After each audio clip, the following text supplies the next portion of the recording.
Yeah, that's the back cover. It's a different kind of intro this week. All shaky and jittery. Because that's how I felt after reading this. Kinda. Sorta. Not really. Anyways, I'm Taylor. Welcome back to my YouTube channel, and this is my review of Once and Future Volume 1, The King is Undead, by Kieron Gillen, Dan Mora, with colors by Tamra Bonvillain. Yeah. It's a story that takes place once, and then again in the future. Okay, not really. If you're familiar at all with the Arthurian legend, it's a reference to that, and T.H. White's The Once and Future King. And oh boy, would it help if you've read that recently. We'll get to that in a little bit. First, a little bit of housekeeping, bookkeeping. Stay tuned till the end of the video to find out who won this trade paperback from last week, the Something Is Killing the Children, Volume 1. If you've not watched that video, you should go watch it. If I remember, I'm going to leave a link. I don't remember how to do that. One of these days, folks, I'm going to learn how to leave links in the video. And then, boy, this channel is going to explode. Okay, anyways. Also, stay tuned to the end of the video to find out how to win this copy of Once Future, Volume 1. So, US only. I'm just going to tell you that right now. So, if you're Canadian, you can stop watching. Because I'm not giving you the book. Because you're Canadian. It's not the reason. Mostly not. Okay, anyways. On to the review. It's going to be mildly spoilerific. So, if I remember, I'm going to write spoilers or something there. It's not huge spoilers, but if you want to go in completely surprised, stop watching. Go read the book. Judge for yourself whether or not it's any good. Yeah. But if you want a few spoilers, just know I'm going to sprinkle them in throughout because it's kind of how I ramble and how I roll. Yeah. So, this is the story of what happens if King Arthur came back and his and it wasn't like a promise to England to come back when it was in its most dire need, but more of a threat. And what if Arthur's kind of a nationalist, and if he had any Anglo blood, he's going to kill you. Oh, and also if he's an undead zombie that heals himself with a scabbard that's very powerful. Yeah, what happens? And there's one of the main characters, Bridget what's the last name? Mick whatever. Bridget doesn't matter. Bridget, tough old lady, lives in a nursing home, and she's my favorite character in the book. Probably everyone's favorite character. It's tasked herself with solving this problem that I just described of King Arthur, and realizes he is coming back because certain things happen, and she decides to stop him, and that's kind of the story of this book. She's a fun character. She's not kind of at all what you'd really expect from us. She's not a sweet old lady. She's kind of evil and has done some kind of nasty things in the past, and chain smokes and. Probably would swear like a sailor, but doesn't really swear like a sailor in this book, although it would probably help. And she makes the book pretty fun, and that's one of the strengths of the book. And it's a fun, overall entertaining action romp. If you just view it on the surface as that, it's pretty great, and you'll probably like it. However, the other character, what's his name, Duncan McGuire, Percy middle name, is kind of a blank slate and kind of dull and like. They kind of explain that in this book as to why that is, but it's kind of a half-hearted explanation, and it's more of a storytelling device than anything else. I think they could have done away with some of like that and told the story in a more interesting manner, in a more cohesive manner, and not use the crutch of like, hey, I have to explain this to this character who's a museum curator, still somehow manages to know nothing about the Arthurian legend. So that's one of the minor little nitpickings of it. But yeah, it's an Arthurian legend, and it's a questing. There's a questing beast that shows up, and that's a little bit like part of the spoilers, which means you have to go on a quest, and then this quest is the quest that leads to another quest that leads to another quest that leads to another quest. And yeah, I said that fast. Lots of quests, after quests after quests. One thing goes wrong, you have to go to the next thing. It's kind of you've seen all that before in comics. It's like, oh no, that didn't work. You have to go try the next thing, and oh the next thing, and oh the next thing. It's sort of like the old show House, where they have to figure out what's wrong with the dying patient. The first 45 things are wrong, and then they finally figured it out last minute. That's kind of this.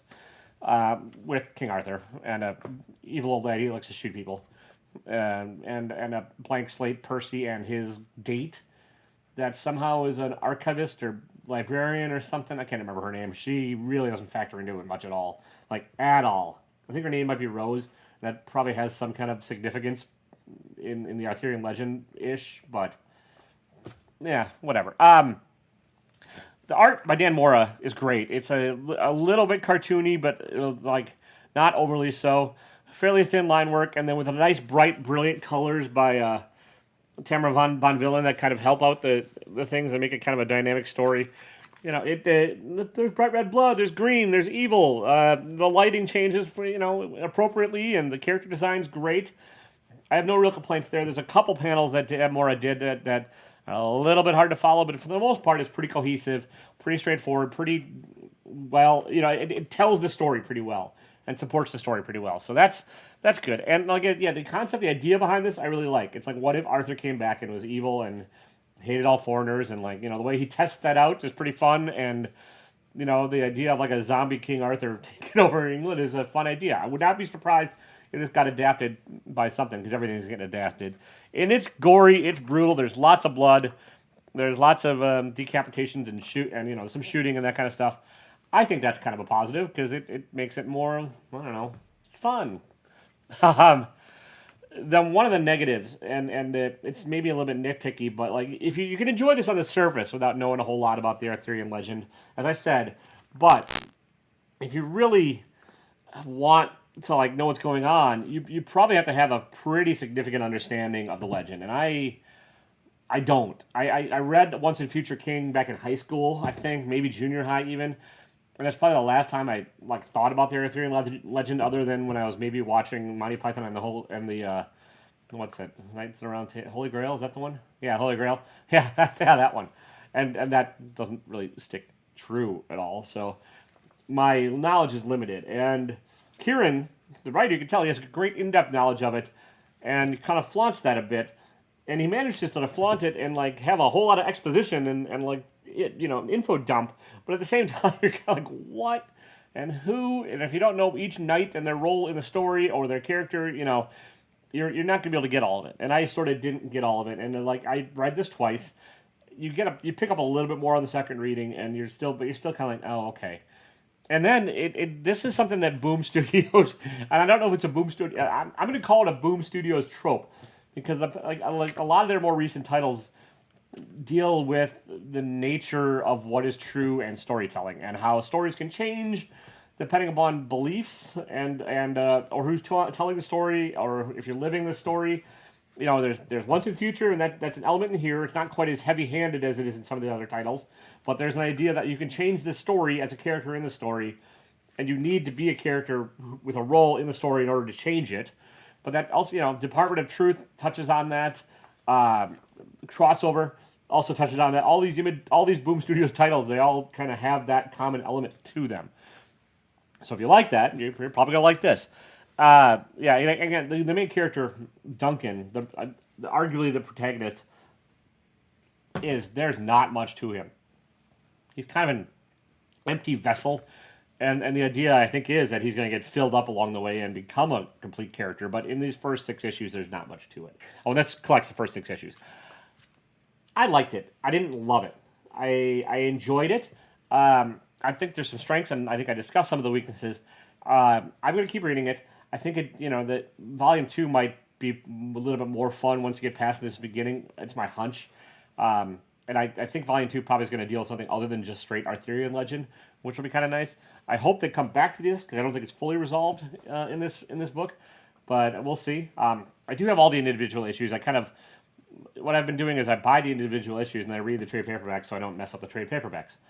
Because, I tend to beat things up and flop them around when I'm reading them, in case you couldn't tell. So you're going to get a beat up, flopped around kind of copy of this, if you win. Speaking of which, here you go.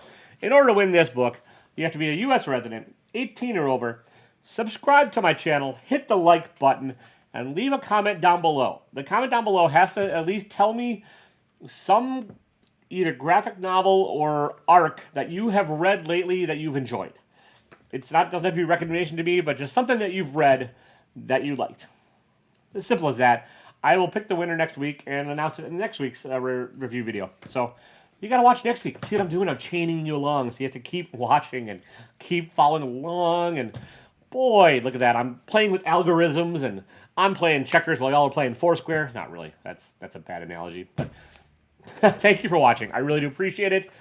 The winner of this lovely book is going to be, hang on, in one of these corners. And it is Old Man Collectibles. I did the raffle, off screen, so you have to trust me. You don't have to trust me. I don't care if you trust me. You can think it's rigged. I don't really care. I just put the names into a random. I just did a comment picker, random generator on YouTube. Did that. His name came up. He's getting it. I would have showed it live, but it's really boring content, and it stretches this out into a longer video than it needs to be.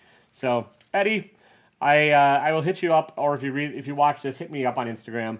I think I actually have a bit of a A-OK I'm putting together for you, so I'll slide this in and get it out to you. So thank you. If you've read Once and Future, also you can let me know in the comments and what you thought of it.